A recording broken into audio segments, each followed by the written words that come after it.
भक्तों को हर हर महादेव, जय बाबा भोलेनाथ।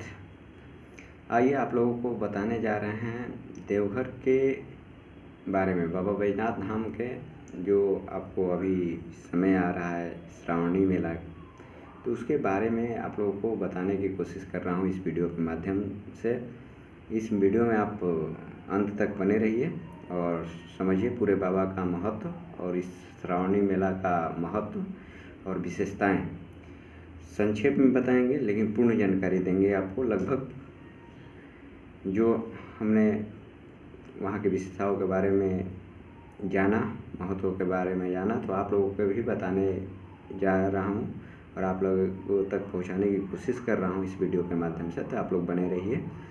आइए जानते हैं कि इसी महीना में 22 तारीख से 22/7/2024 से लगभग शायद श्रावणी मेला का शुभारंभ हो रहा है। सोमवार दिन है आपका। इस पूरे सावन जो महीना है,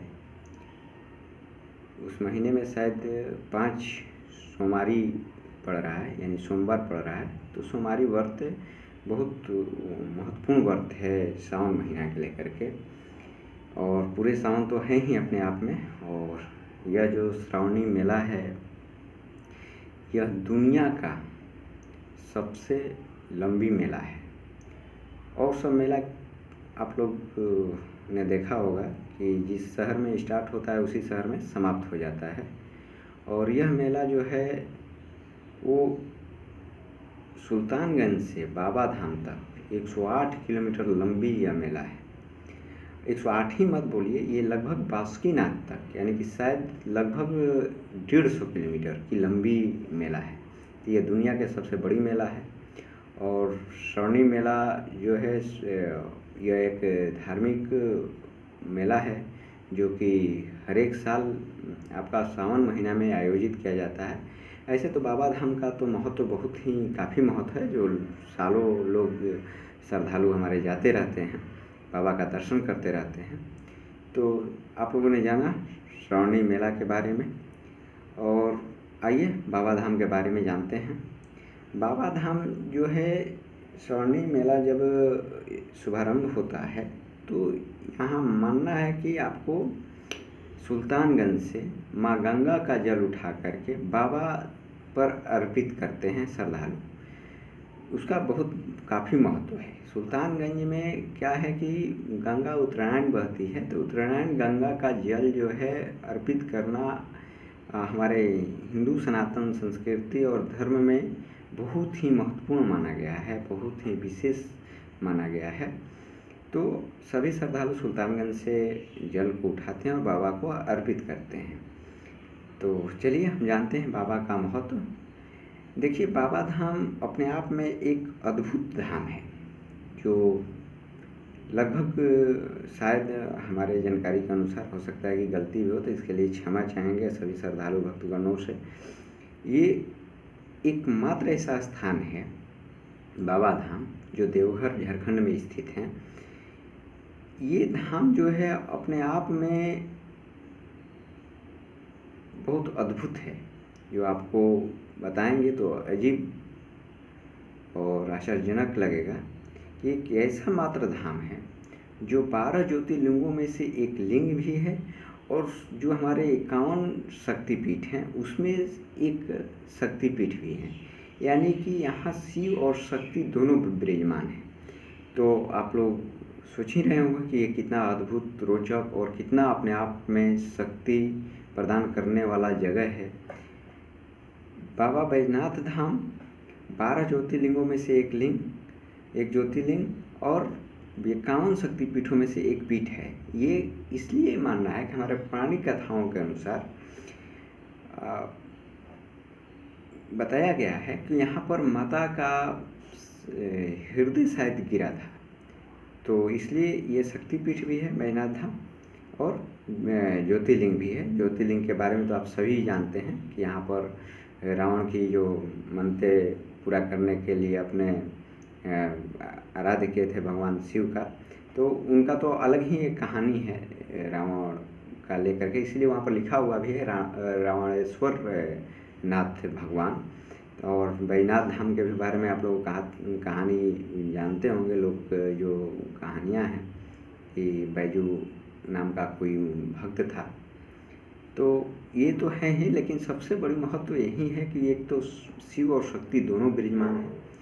तो यहाँ पर जो लोग भी जाते हैं बाबा धाम, तो उनकी बहुत एक अद्भुत शक्ति प्रदान होती है, जो अपने आप में एक रोचक है, क्योंकि ये बहुत ही महत्वपूर्ण स्थान है बाबा बैजनाथ धाम देवघर।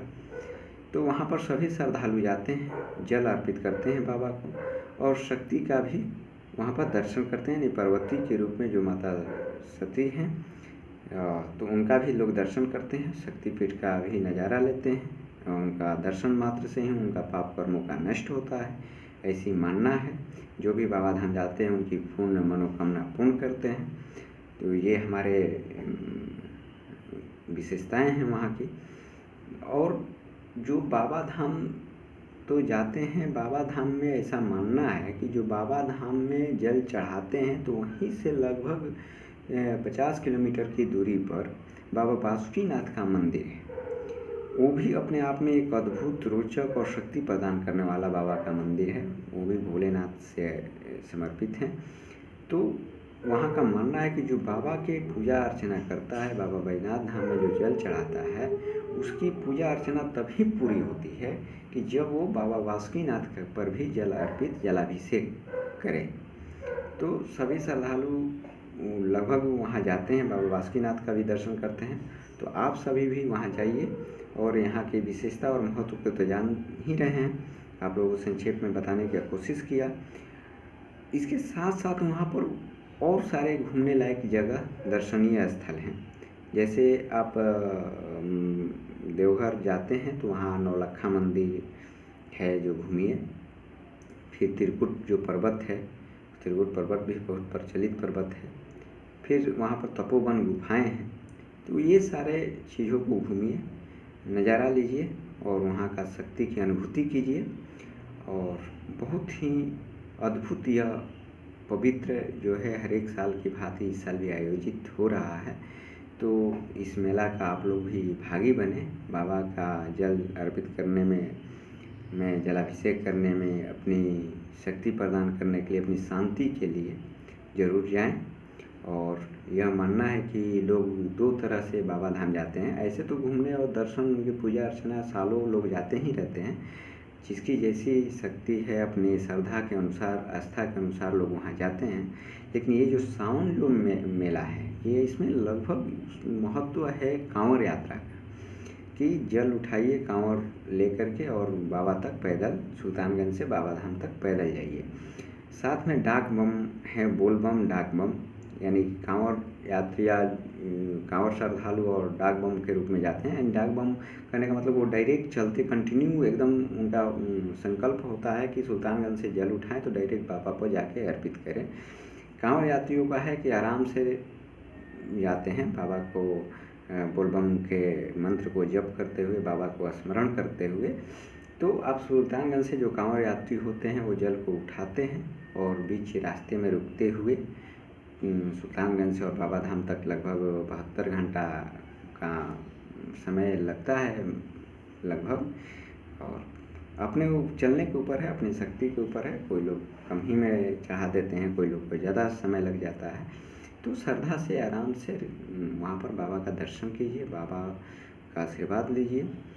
और आप लोग समझ ही रहे हैं कि इनका कितना बड़ा महत्व है। तो चलिए, इसी के साथ आप लोग को थोड़ा सा बता देना चाहते हैं कि बाबा धाम जब सुल्तानगंज से जल चढ़ाते हैं, जल उठाते हैं, तो जल उठाने से पहले आप अजगैबीनाथ बाबा का मंदिर है। ऐसा मानना है कि जो सुल्तानगंज में अजगैबीनाथ का दर्शन करते हैं, जलाभिषेक करते हैं, तो वो बाबा धाम तक जाने वाले बीच में हो रहे हैं कष्ट, पीड़ा को वो महसूस नहीं होने देते हैं और उनको कम कर देते हैं और आसानी से वहाँ तक पहुँचाने का काम बाबा अजगैबीनाथ का होता है। ऐसा हमारी मानना है लोगों को।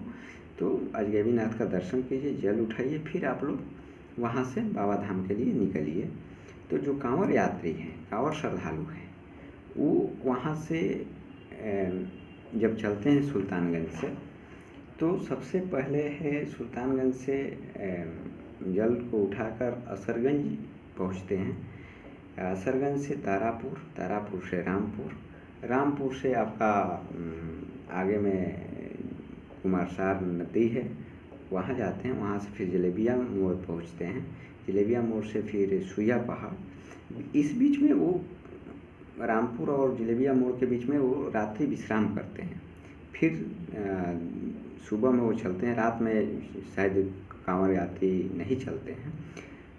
सुबह में फिर स्नान ध्यान करके फ्रेश होकर के पवित्र होकर के फिर कांवड़ को लेकर के चलते हैं।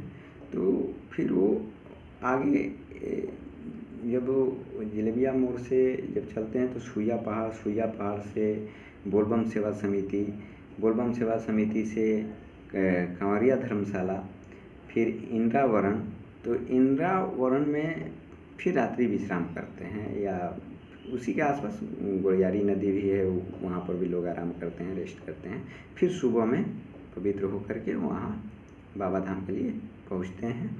गोड़ियारी नदी के बाद में कलकतिया है, दर्शनिया है। दर्शनिया के बाद में ऐसा मानना है कि बाबा का दर्शन होता है, तो वहाँ से डायरेक्ट शिव गंगा के लिए लोग जाते हैं, वहाँ स्नान करते हैं। कुछ लोग डायरेक्ट बाबा के जल अर्पित करने के लिए लाइन में लग जाते हैं।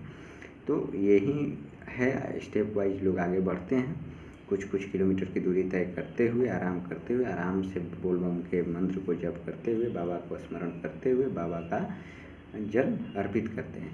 तो आप सभी भी जब जाने के लिए सोचे हैं तो इस वीडियो को पूरा देखिए, और अच्छा लगे लाइक कीजिए, शेयर कीजिए, और हमारा जो अजीत IKVS जो है इसको सब्सक्राइब कीजिए, ताकि हमेशा ऐसे वीडियो आपको वीडियो के माध्यम से जानकारी प्रदान करते रहें। लगभग कोशिश करेंगे कि जो जानकारियाँ होगी, जो वहाँ का हमको जितनी जानकारियाँ है उतना जानकारी आप लोगों तक भी पहुँचाने की कोशिश करता रहूँगा। चलिए, हर हर महादेव, जय श्रीमन्नारायण। बोलिए प्रेम से, बोल बम बोल।